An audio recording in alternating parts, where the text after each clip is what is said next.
लखनऊ का ये विकास नगर इलाका है और पंजाब नेशनल बैंक है और इसी बैंक में इस काउंटर पे 75 साल की एक बुजुर्ग महिला आती हैं और अपनी 13 एफडी जो 1 करोड़ 30 लाख रुपए की हैं तुड़वाने के लिए आपसे कहती हैं।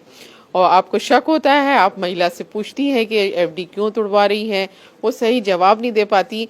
क्या हुआ, महिला ने आके क्या कहा? मैम वो जैसे ही मेरे पास आई, उनका बंच ऑफ एफडी था, पूरा एक दो नहीं कई एफडीज थी। तो उन्होंने डायरेक्ट मुझसे यही बोला कि मैम मुझे ये एफडी तुड़वानी है। तो उनका जो टोन था, जो हाव भाव था, उससे थोड़ा सा मेरे को लगा। फिर हमने उनसे पूछा कि आपको क्या जरूरत है, इतने फंड की अचानक से क्या जरूरत पड़ गई। तो वो जो भी रिप्लाई कर रही थी वो सेटिस्फैक्ट्री नहीं लगा मुझे। फिर मैंने अपने बीएम के पास उनको भेजा कि सर इनको थोड़ा सा देखिए। मेरे दिमाग में ये आया शायद ये डिजिटली अरेस्ट हैं। अब डायरेक्ट तो उनसे नहीं पूछ सकते, ना कह सकते हैं। तो हमने उनसे बोला कि उनको बिठाइए, थोड़ा पानी वानी पिला के कन्विंस कीजिए। फिर वो सर के पास गई। फिर सर ने उनको 2-3 घंटे डील करने के बाद फिर बहुत मुश्किल से लगभग दोपहर के 3 बजे उन्होंने बताया कि हाँ सर मेरे साथ ये हुआ है, मेरे से ऐसे बात कर रहा है कोई फोन पे, 2 दिन पहले से कॉल आ रहा है और मुझसे बोला गया आप किसी से संपर्क ना रखें, अपना दरवाजा बंद रखें, इवन अपने घर के मेड को भी अंदर नहीं आने के लिए परमिशन थी, ऐसा भी बता रही थी वो। और किसी से बात करने की जरूरत नहीं है, बैंक में जाइए, एफडी तोड़वाइए, ब्रेक कीजिए और आरटीजीएस कर दीजिए सारा फंड। ये हुआ था। पीएनबी के जोनल मैनेजर मृत्युंजय जी भी हमारे साथ हैं। ये जो इस तरह से बैंक में आए और एक साथ इतनी एफडीज तुड़वाने की बात कर रही थी, तो डाउट हुआ कैसे आप लोगों ने ये बड़ा डिजिटल अरेस्ट का जो साइबर क्राइम होने वाला था उसको बचाया? देखिए, जो हमारे एमडी एंड सीईओ साहब श्री अशोक चंद्र जी हैं, उन्होंने साइबर फ्रॉड और डिजिटल अरेस्ट से इसको मतलब ग्राहकों को बचाने के लिए बहुत बड़ा खाका तैयार किया हुआ है। इसमें सबसे प्रथम चरण पे अपने कर्मचारियों को प्रशिक्षित करना, खास करके आपको डिजिटल अरेस्ट में और साइबर फ्रॉड में इनको विशेष रूप से प्रशिक्षण दिया जा रहा है और इसके बाद रेगुलर इनको अपडेट भी किया जा रहा है। इसके अलावे हमारे बैंक ने अभी पीएनबी 2.0 नया पीएनबी 1 ऐप जारी किया है, जिसमें बहुत सारे सिक्योरिटी फीचर्स हैं, जिसमें आपको हम काफी सुरक्षा दे रहे हैं अपने ग्राहकों को। लेकिन जैसे इनकी बात करें, बुजुर्ग महिला की, तो इनको कन्विंस करने में मुश्किल हुई कैसे? आप लोगों ने ये इंश्योर किया कि ये डिजिटल अरेस्ट ही है? ये सब इनको दिया गया ट्रेनिंग का कमाल है, जो हम लोग ट्रेनिंग विशेष रूप से दे रहे हैं। पिछले 1 साल से हम लोग लगातार ट्रेनिंग दे रहे हैं। उसी ट्रेनिंग का कमाल है, जिसकी वजह से इन्होंने बॉडी लैंग्वेज से उन्होंने इनको पकड़ा कि जरूर इनके साथ कुछ अनहोनी हुई है और इसी की वजह से ये एक बड़ा डिजिटल अरेस्ट में जो फ्रॉड होने वाला था वो बच गया। बड़ी कामयाबी आप अपने बैंक वालों की, कर्मचारियों की मानते हैं? जी जी जी, हमारे कर्मचारियों के हमें इन पे गर्व है, फक्र करते हैं हम इन पे। आप यहाँ के ब्रांच मैनेजर हैं, तो जैसे ये आपके पास गई उसके बाद क्या हुआ? मैडम एक्चुअली मैं वॉच कर रहा था, यहाँ पे बैठी हुई थी। वो जो आपने एज बताई वो अंडर 60 ईयर्स हैं। तो वो वेल कॉन्फिडेंट महिला लग रही थी और साउंड माइंड था उनका। कोई ऐसा हाव भाव नहीं उनके दिख रहे थे कि जो है कोई ऐसा है उनका।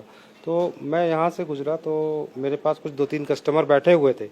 तो उसके बाद में मैंने बोला कि भाई मेरे से इंटरेक्शन कराइए, क्योंकि ये सभी को ट्रेनिंग दी जाती है हमारे बैंक में कि भाई सभी का जो भी कस्टमर आते हैं उनका फिजिकल अपीयरेंस क्या है, कैसे वो बातचीत करते हैं, तो उससे थोड़ा सा अपने आप को मतलब कैसे सेफ रखना है, बैंक को कैसे सेफ रखना है।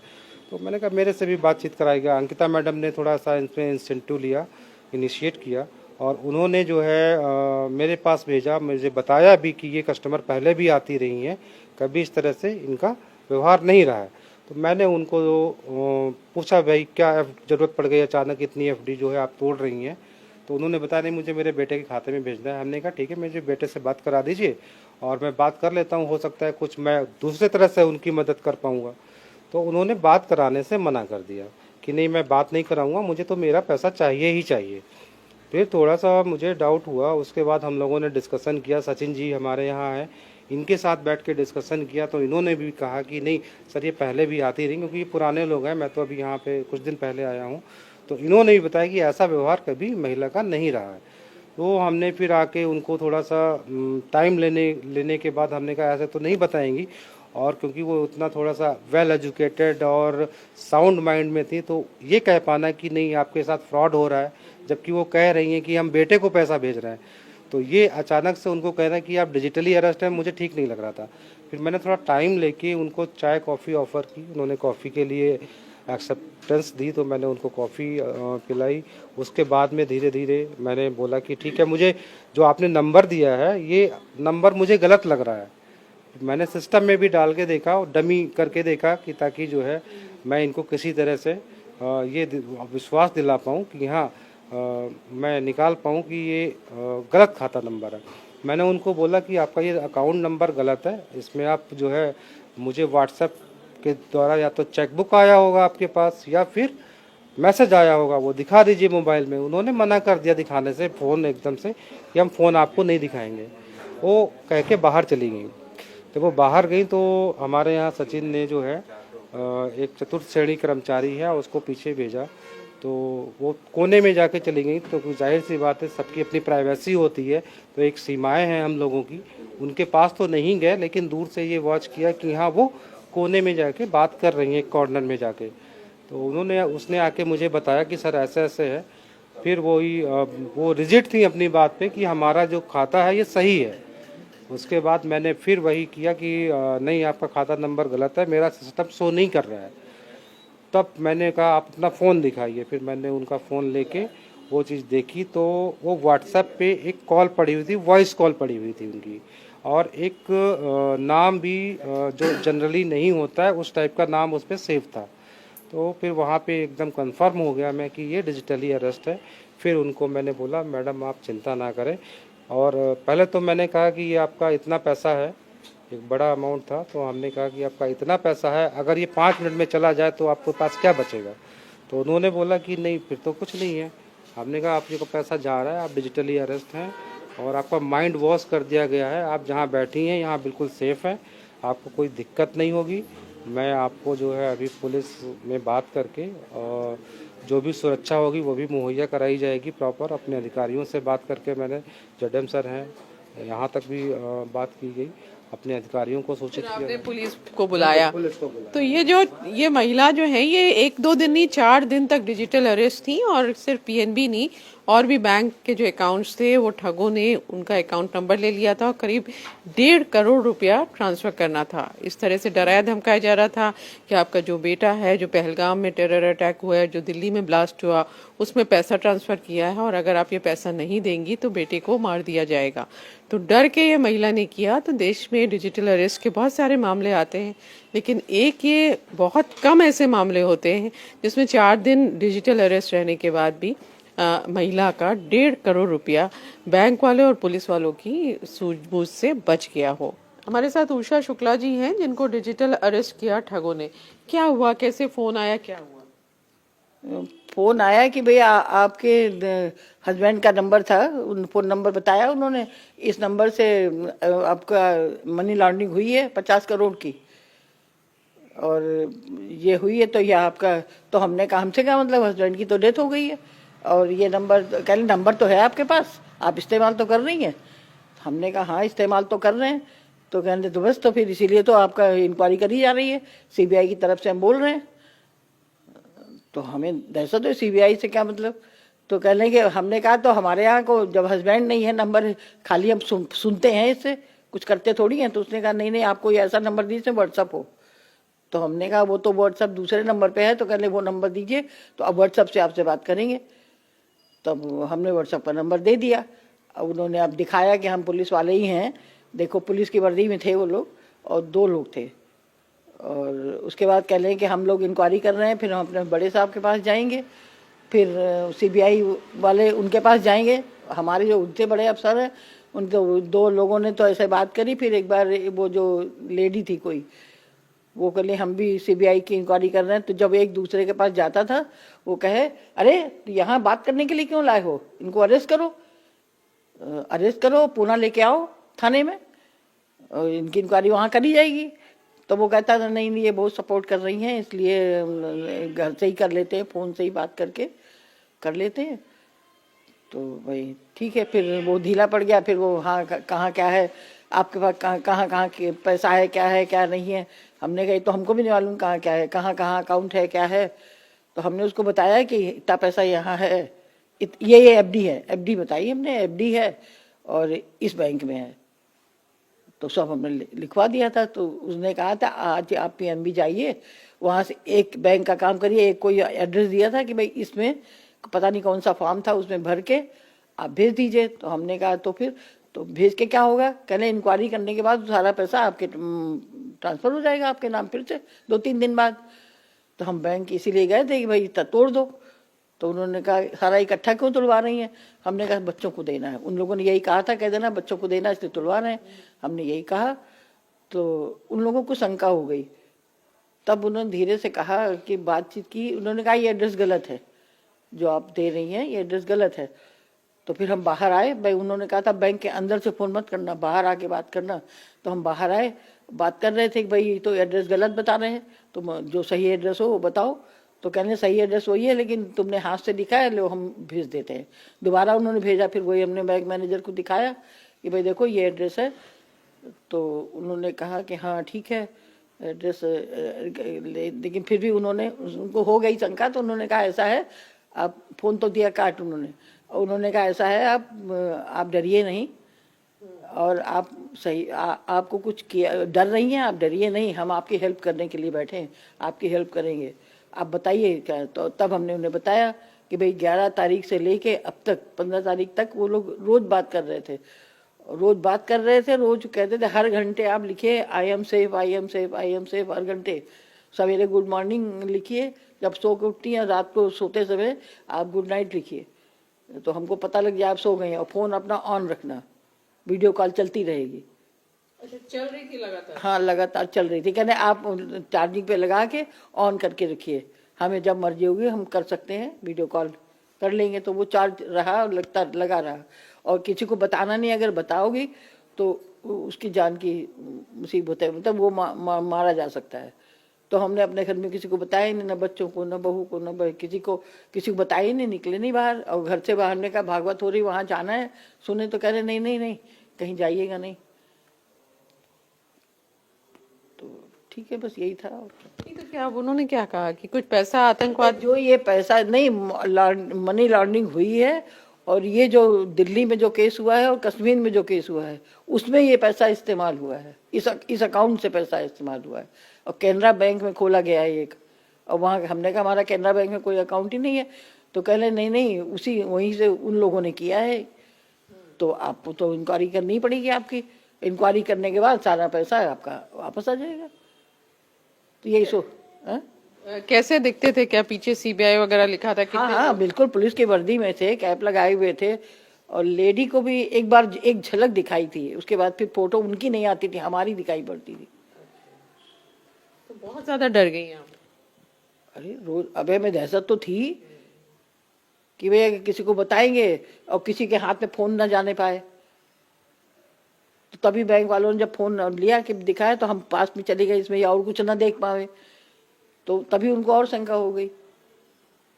जैसे बैंक में आप जब अपनी 13 एफडी तुड़वाने पहुंची, तो वो जो वहाँ पे मैडम थी उन्होंने आपको कहा, तो आपको मतलब ये नहीं लगा कि हाँ ये मेरी मदद करी, तब आपको डर लगा? हमें डरने वरने की तो हमें तो वो लोग क्या कह रहे कि नहीं 2-3 दिन बाद पैसा वापस आ जाएगा। तो हम तो यही सोच के गए थे कि भाई ये इंक्वायरी कर लेंगे, उसके बाद वापस आ जाएगा पैसा। तो वो लोग बोले भी कि आप सारा खाली कर देंगी, और तो फिर हमारी बैंक में मतलब इस समय हमें जोड़ पैसा चाहिए, और आप खाली कर रही हैं, थोड़ा निकालिए। तो हमने कहा नहीं नहीं बच्चों को देना है, इसलिए पूरा कर दो, 2-3 दिन बाद तो यहीं आ ही जाना है वापस, ऐसे हमने कहा। भाई हमें क्या मालूम था ये 420 है, हमने कहा 2-3 दिन बाद तो वापस आ ही जाना है तुम्हारी बैंक में। बहुत क्या डरा, मतलब धमका के बातचीत कर रहे थे पुलिस अफसरों की? नहीं, बड़े प्यार से बात कर रहे थे। क्या आपने बहुत कोऑपरेट किया, हमने जो पूछा वो आपने बताया, खूब अच्छे से बातचीत की, और जो हमने कहा वो आपने माना। इस तरह से धमकाया तो नहीं उन्होंने, सब कुछ जो कुछ किया प्यार से किया। हम सीबीआई वाले हैं और देखिए हम इंक्वायरी आपकी कर रहे हैं, और मतलब आपको पूना न जाना पड़े, जेल में बंद ना होना पड़े, आपको परेशानी ना हो, इसीलिए हम ऑनलाइन कर रहे हैं आपसे बात। जैसे इतना मामले होते रहते हैं डिजिटल अरेस्ट के, बहुत दिनों से हो रहे हैं कि लोग इस तरह से फोन पर अरेस्ट, तो आपने अखबार में खबर या टीवी? अखबार में न्यूज जब भैया ऊपर आते हैं तब न्यूज लगाते हैं, हम तो न्यूज सुनते ही नहीं, हम तो स्टार प्लस देखते हैं सीधे सीधे। आपको पता नहीं था यार? नहीं, ये तो पता था 420, लेकिन हमें मालूम था ये 420 हमारे साथ हो रही। हम दहशत में थे कि भाई हम बता देंगे तो कहीं इन लोगों को नुकसान ना हो जाए। लेकिन बड़ी राहत की बात कि बैंक वालों और पुलिस वालों की वजह से आपका बैंक वालों की वजह से, बैंक के मैनेजर की वजह से ही हमारा सब बचा है। अगर वो कर देता तो चल ही जाता सब, फिर बैठ के रो रहे होते इस समय। भाई अभी जिंदगी में पैसा तो हम कमाते नहीं है, हाउस वाइफ ऐसे ही है, जो हस्बैंड का दिया हुआ था वो भी चला जाता, तो क्या करते? 10 मिनट में सब पैसा चला गया। हाँ बिल्कुल। ऑनलाइन हम कुछ करते नहीं, वो पूछ रहे थे अब एटीएम कार्ड है आपके पास? हमने कहा नहीं, हम ऑनलाइन कुछ नहीं करते हैं, हम चेक काटते हैं खाली, हमें जब जरूरत होती है हम चेक काट के दे देते हैं, पर काम कर लेते हैं अपना। अब आप लोगों से क्या कहेंगे कि अगर ऐसा फोन आए तो क्या करें? नहीं और क्या, किसी के पास ऐसा फोन आवे तो भैया धोखे से भी, जैसे हमने बात की इस तरह नहीं करें, मना कर दें, चाहे डर तो लगा ही, पहले तो उत्सुकता होती है बता क्या रहे हैं, सीबीआई की इंक्वायरी कहाँ से हो रही, डर तो लगता ही है सीबीआई वाई के नाम सुन के। अरे जो हम अकेले घर से कहीं निकलते नहीं, कभी नौकरी नहीं करी, चाकरी नहीं करी, तो हम सीबीआई के नाम पे हमें डर लगेगा ही। और उस आवाज टोन में बात कर रहे थे तो ये लग रहा था हाँ सच में पुलिस वाले ही बोल रहे हैं। वो लेडी भी इस तरह से बात कर रही जिससे कि लग रहा था हाँ पुलिस वाली ही है। इतनी क्रूरता से बात तो वही लोग करते हैं। और पीछे सब वो लगा था सीबीआई का। नहीं वो पीछे का तो हमने देखा नहीं, लेकिन हाँ वर्दी तो पुलिस की ही पहने थे, पीछे दीवार हमने नहीं देखी। अब वो थोड़ा ही दिखाया उन्होंने, आतंकवादियों के फोटो तक भेजे हमारे व्हाट्सएप में, तो चिट्ठियां भेजी कि देखिए पढ़ लीजिए, आपके अगेंस्ट है सारी चिट्ठियां। फिर बाद में उन्होंने कहा डिलीट कर दीजिए ये सब, डिलीट कराया, डिलीट कर दिया। इस तरह से आप तो बच गई, बैंक वालों की सूझबूझ से पुलिस भी वहां पहुंच गई, लेकिन अगर एक बड़ी सीख है कि अगर इस तरह के कॉल आए तो फौरन पुलिस से संपर्क करना चाहिए। बुजुर्ग महिला डिजिटल अरेस्ट से कैसे बची, ये जानने के लिए हम आए हैं डीसीपी ईस्ट लखनऊ शशांक सिंह के पास। ये जो महिला है 75 साल की है, क्या हुआ था, कैसे डरा रहे थे, कैसे उनको डिजिटल अरेस्ट किया? ये दिनांक 15 दिसंबर 2025 को थाना विकास नगर है, उसको एक सूचना मिली थी जिसमें बताया गया था कि कुछ महिला द्वारा, एक महिला है उनके द्वारा जो सीनियर सिटीज़न है, कुछ बैंक से थोड़े से बड़े ट्रांजैक्शंस करने की बात करी जा रही है। इसमें संदिग्धता देखते हुए पुलिस ने इस पर थोड़ी जांच करी और महिला से कॉन्फिडेंस में लेते हुए जब पूछताछ करी तो ये एक तथ्य संज्ञान में आया जिसमें बताया गया कि जो सीनियर सिटीज़न महिला हैं इनको 11 दिसंबर 2025 को शाम को लगभग 5 बजे के करीब एक फ़ोन कॉल आता है। फ़ोन कॉल इन्हें ये बताता है कि इनके जो हस्बैंड थे उनके बैंक अकाउंट से बहुत बड़े बड़े ट्रांजैक्शन हुए थे और इससे जो पैसा है ये मनी लॉन्ड्रिंग से रिलेटेड पैसा है और ये ब्लास्ट वगैरह में यूज़ हुआ है इस पैसे से। इससे महिला घबरा गई। उसके बाद उन्होंने महिला को फ़ोन करके उनको एक व्हाट्सएप नंबर दिया, बोला इस पर आप व्हाट्सएप पे वीडियो कॉल पर आइए, और इस प्रकार उन्हें 4 दिन डिजिटल अरेस्ट रखा गया था। महिला से अलग अलग तरह के सवाल पूछे जाते थे, महिला को कुछ कोड्स दिए जाते थे डेली कि आपसे आगे तब बात होगी जब आप सही कोड बता पाएंगी।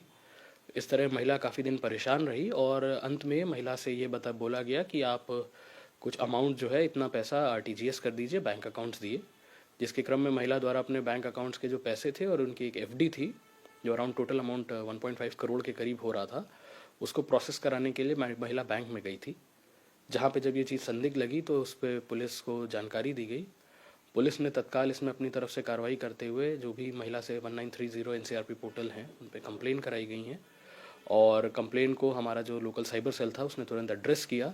एड्रेस करते ही पूरा पैसा जो भी था 100% अमाउंट 1.5 करोड़ रुपए फ्रीज करा दिया गया ताकि महिला के साथ इतने बड़े लेवल पे डिजिटल फ्रॉड ना हो पाए और महिला का पैसा बर्बाद होने से बचाया गया। अभी आगे के क्रम में हम पूरे जो भी म्यूल अकाउंट्स ये थे जिनमें ये पैसा जा रहा था उनकी जांच कराएंगे और जो भी होगा आगे कार्रवाई भी करेंगे। जैसे डिजिटल अरेस्ट के इतने मामले आते हैं, लोग पेपर में भी आता है, टीवी में भी हम खबरें दिखाते हैं, तब भी ये मामले होते जा रहे हैं लगातार। तो लोगों से आप कैसे कहेंगे, इन महिला को तो आपने बचा दिया इनका 1.5 करोड़ रुपया जाने से, लेकिन बाकी लोग अगर इस तरह के कॉल्स आए तो क्या करना चाहिए? देखिए, इसमें अवेयरनेस जो है वही सबसे इम्पोर्टेंट चीज़ है। सेंट्रल गवर्नमेंट द्वारा भी, स्टेट गवर्नमेंट द्वारा भी समय समय पे अवेयरनेस के अभियान चलाए जाते हैं। हमारे को फ़ोन पे कॉलर ट्यून भी लगी हुई थी जिसमें बताया जाता था कि इन नंबर्स पे कॉल करें, समझें। तो इन सब चीज़ों पे हमें ध्यान रखना पड़ेगा थोड़ा सा, और इस तरह का कोई भी इशू आए उसको फेस वैल्यू पे मत देखें, उसको एक बार अपना तरफ से विचार कर लें और कोई भी ऐसी कॉल हो तो उसको एकदम वैसे मत देखें। पुलिस द्वारा देखिए ये कई बार बताया गया है, डिजिटल अरेस्टिंग नाम की कोई भी चीज़ पुलिस की कोई भी एजेंसी नहीं करती है। इसलिए अगर कोई भी आपको इस तरह से कॉल कर रहा है या कोई सिचुएशन बता रहा है तो उस पर अपने अवेयरनेस रखिए, तुरंत पुलिस को कॉल करिए, लोकल जो भी है आपकी। अगर आपके पास साइबर फ्रॉड हो रहा है तो हमारे जो साइबर की हेल्पलाइन नंबर है उस पर कॉल करिए, और हमारे जो एनसीआरपी पोर्टल है उस पर आप अपनी कंप्लेन रजिस्टर कराइए। और टाइमिंग इज़ द की, जितना जल्दी आप बताएंगे उतनी जल्दी पुलिस प्रोसेस करके उतनी जल्दी आपकी हेल्प करेगी, क्योंकि साइबर फ्रॉड में टाइम ही एक ऐसी चीज़ होता है जो सबसे रेयर रिसोर्स है। अगर आपने थोड़ा भी लेट किया तो पूरा अमाउंट है वो कई सारे म्यूल अकाउंट्स में डेवलप कर दिया जाता है, अलग अलग अकाउंट में पास हो जाता है। उसके बाद उसे ट्रेस करना और फ्रीज कराना थोड़ा सा मुश्किल हो जाता है, जिसे हम लोग लेयरिंग कहते हैं अपनी पुलिस की भाषा में। मल्टीपल लेयर्स जब क्रिएट हो जाती हैं तो पैसा फ्रीज कराना थोड़ा टफ हो जाता है, इसलिए टाइमिंग इज़ द की, जल्दी बताएं और अवेयर रहें। बहुत धन्यवाद हमसे बात करने का। तो इस तरह से इन बुजुर्ग महिला की तो किस्मत अच्छी थी कि पुलिस और बैंक वालों के सहयोग से उनका 1.5 करोड़ रुपया डिजिटल अरेस्ट जो ठग कर रहे थे उनके पास जाने से बच गया। कैमरामैन राजीव राय के साथ रुचि कुमार, इंडिया टीवी, लखनऊ।